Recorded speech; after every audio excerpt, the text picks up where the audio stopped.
بسم اللہ الرحمن الرحیم۔ السلام علیکم جی، تو کیسے ہیں آپ سب؟ امید ہے آپ سب خیریت سے ہوں گے۔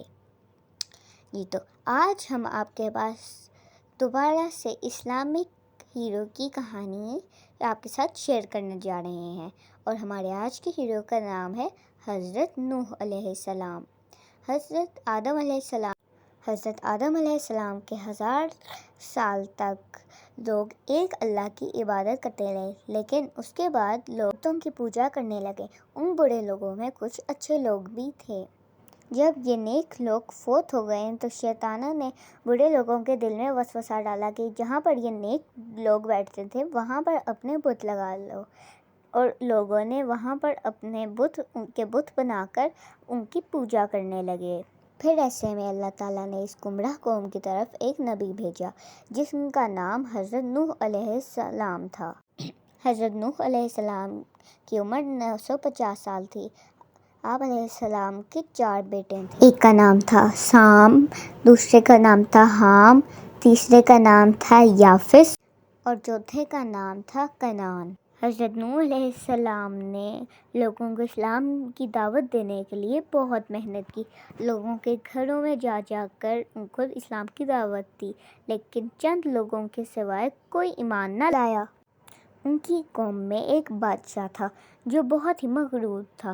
وہ کہنے لگا کہ اس کی باتوں میں نہ آنا، یہ جو کہتا ہے اسے کہنے دو، اور تم بتوں کی پوجا کرنا نہ چھوڑنا۔ ان میں سے صرف 80 لوگ ہی ایمان لے کے آئے، زیادہ تر ان میں سے غریب اور فقیر لوگ تھے۔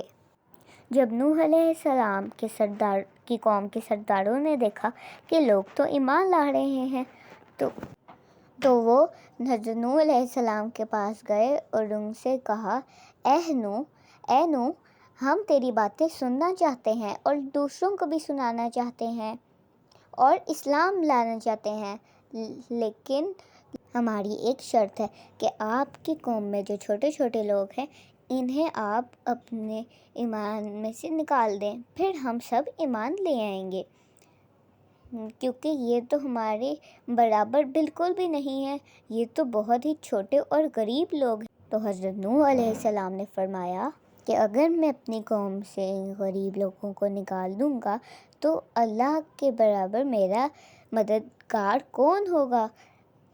پھر انہوں نے بادشاہوں سے کہا کہ مجھے تم لوگوں سے کوئی خوف ڈر نہیں ہے، تم جس کو بلانا چاہتے ہو اپنے کسی بھی بت کو بلا لاؤ۔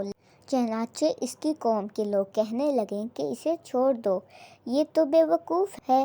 وقت گزرتا گیا، ان 80 لوگوں کے علاوہ کوئی ایمان نہ لایا، تو اللہ کی طرف سے وحی آئی کہ اب حضرت نوح علیہ السلام کی قوم میں کوئی ایمان نہیں لائے گا۔ اب جب اللہ تعالیٰ کی طرف سے وحی آ گئی تو حضرت نوح علیہ السلام بے امید ہو گئے۔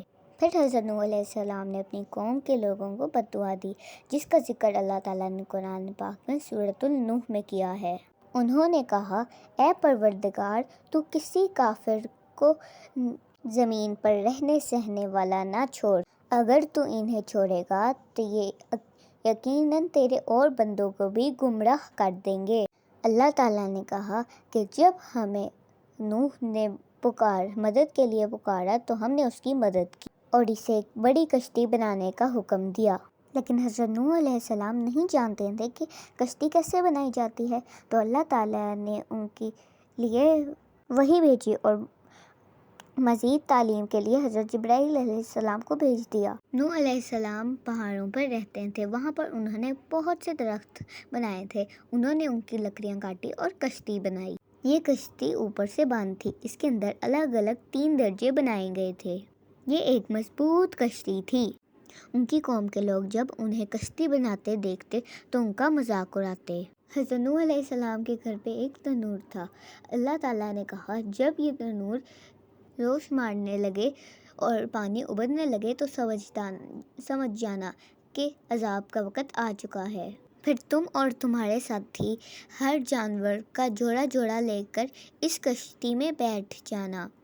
اور ان کے جانے کے بعد پھر ایک بہت بڑا پانی کا طوفان آیا، اس میں تمام کافر غرق ہو کر رہ گئے اور ان کا نام و نشان زمین سے مٹ گیا۔ صرف وہی لوگ بچے جو کشتی میں سوار تھے۔ نوح علیہ السلام کا ایک بیٹا کافر تھا جس کا نام کنعان تھا۔ طوفان میں غرق ہو گیا۔ حضرت نوح علیہ السلام 6 ماہ کشتی میں سفر کرتے رہے۔ اللہ کے حکم سے طوفان رک گیا اور کشتی جودی پہاڑ پر جا کر رک گئی۔ پھر اللہ تعالیٰ نے زمین کو حکم دیا کہ سارا پانی نکل جائے۔ کشتی سے اترنے کے بعد حضرت نوح علیہ السلام 350 سال تک اپنے بندوں کے بیچ زندہ رہے۔ ان کے باقی 3 بیٹوں سام، حام اور یافس سے دوبارہ نسل انسانی کا آغاز ہوا۔ جی تو یہ تھی ہماری آج کی سٹوری۔ امید ہے آپ سب کو یہ سٹوری اچھی لگی ہوگی۔ اچھی لگی ہے تو ہمارے چینل زندگی نرسنگ لائف کو سبسکرائب کر دیں اور ویڈیو کو لائک کر دیں۔ اللہ حافظ۔